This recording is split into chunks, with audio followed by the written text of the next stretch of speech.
দর্শক বন্ধুরা, সবাইকে আলোচিত বিশ্বে স্বাগত জানাচ্ছি। সিরিয়া নিয়ে উদ্বেগ এখনও অব্যাহত। নিরাপত্তার কারণে গোলান মালভূমিতে শক্তি বৃদ্ধি করছে ইসরায়েল। যদিও ইসরায়েলের বিবৃতি পর সিরিয়ার বিদ্রোহী দলের নেতা আবু মোহাম্মদ আল জোলানির দাবি, গোলান নিয়ে উদ্বেগের কোনো কারণ নেই, বরং সিরিয়ার উপর লাগাতার হামলাকে ন্যায্যতা দিয়েই এসব অজুহাত দিচ্ছে ইসরায়েল।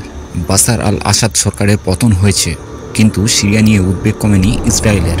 তাই নিরাপত্তার কথা ভেবে সিরিয়া এবং ইসরায়েলের মাঝে বাফার জোন গোলান মালভূমিতে শক্তি বৃদ্ধি করছে ইসরায়েল। রবিবার এমনটাই জানিয়েছেন ইসরায়েলের প্রধানমন্ত্রী বেঞ্জামিন নেতানিয়াহু। אמרתי, אנחנו נשנה את המזרח התיכון, ואנחנו אכן משנים אותו.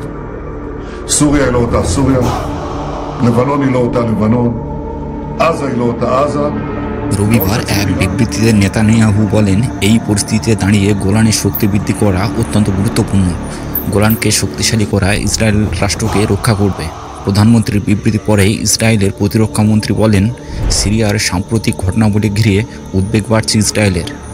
সিরিয়ার বর্তমান বিরোধী সরকার মধ্যপন্থী ভাবমূর্তি বজায় রাখলে পরিস্থিতি এখন উদ্বেগজনক। তাই সম্ভাব্য ঝুঁকির কথা মাথায় রেখেই এই সিদ্ধান্ত।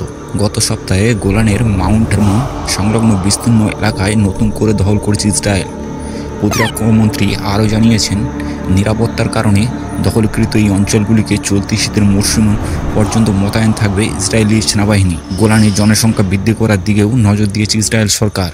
নেতানিয়াহুর কার্যালয় সূত্রে খবর, ইতিমধ্যেই সর্বসম্মতিক্রমে গোলানের জনসংখ্যার বৃদ্ধিকে উৎসাহিত করার জন্য $11 মিলিয়ন পরিকল্পনা অনুমোদন দিয়েছে সরকার। গোলান মালভূমি নিয়ে গত কয়েক দশক ধরে চর্চা চলছে মধ্যপ্রাচ্যে। 1947 সালে 6 দিনের যুদ্ধে সিরিয়ার গোলান মালভূমি ইসরায়েলের দখলে চলে গিয়েছিল, কিন্তু পরে তা ফিরিয়ে দিলেও একটি অংশ নিজেদের দখলেই রেখে দেয় ইসরায়েল। 1981 সালে তা ইসরায়েলের সঙ্গে যুক্ত হয়। যদিও আমেরিকা ছাড়া বিশ্বের অধিকাংশ দেশই গোলান মালভূমির এই অংশকে ইসরায়েলের অংশ বলে মান্যতা দেয়নি। দু দেশের মধ্যে সংঘর্ষ ঠেকাতে 1974 সালে রাষ্ট্রপুঞ্জের তরফে গোলান মালভূমিকে বাফার জোন তৈরি করা হয়। বাফার জোনের এক প্রান্তে রয়েছে সিরিয়া, অন্য প্রান্তে গোলান মালভূমি ইসরায়েলের অধিকৃত অঞ্চল। 2019 সালে আমেরিকার তৎকালীন প্রেসিডেন্ট ট্রাম্প গোলানের উপর ইসরায়েলের সার্বভৌমিকত্ব সরাসরি সমর্থন জানান, কিন্তু এখনও তা মানেনি অনেক রাষ্ট্র। গোলানে বর্তমানে প্রায় 31,000 ইসরায়েলের বসবাস।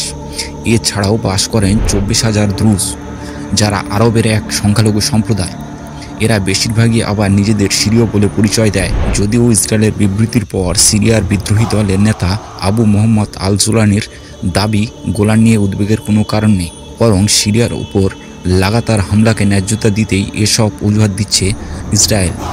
কিন্তু এই মুহূর্তে নতুন করে সংঘাতে জড়াতে আগ্রহী নয় সিরিয়ার সদ্য ক্ষমতায় আসা সরকার, বরং দেশ গড়ায় এখন তাদের লক্ষ্য, এমনটাই জানিয়েছেন জোলানি।